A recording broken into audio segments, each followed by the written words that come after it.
Hello everyone, Gerald Thompson here for Discussion Board Forum 3. Based on my reading and study for this week, an element of critically important fundamentalist and modernist controversy was controversy surrounding the theory of evolution being taught in public schools.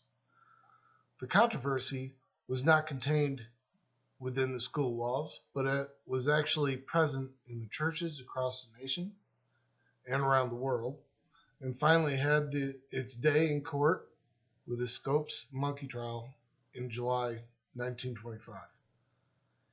The infighting in the churches, Baptist and Presbyterian, is evident by the church unions and associations, meetings and conventions that pit the fundamentalists against the modernists.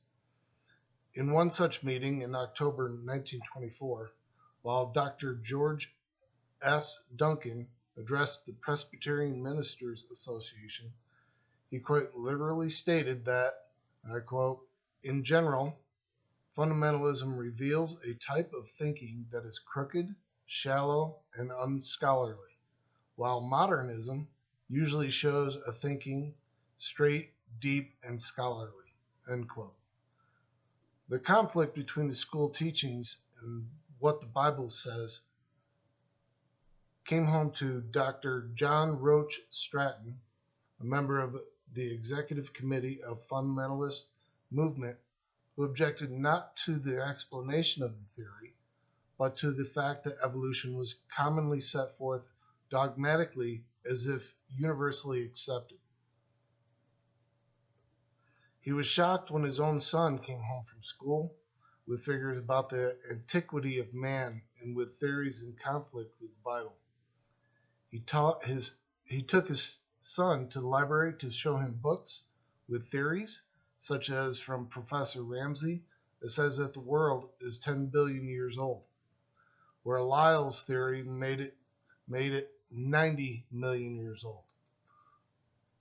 Stratton believed that the conflict was that the children were taught one thing in Sunday school and the opposite in the public schools. Both could not be right. One had to be wrong.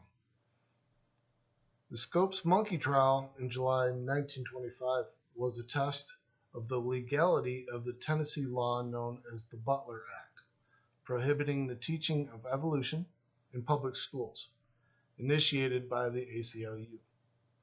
At the time, there was a total of 20 states that introduced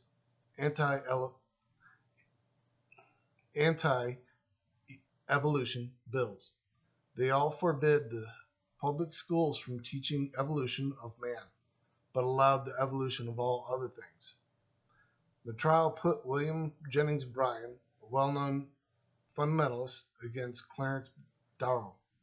During the trial, Darrow requested that Bryan be called to the stand, and through Darrow's questions, Bryan admitted on the stand that parts of the Bible were open to interpretation, not to be taken literally.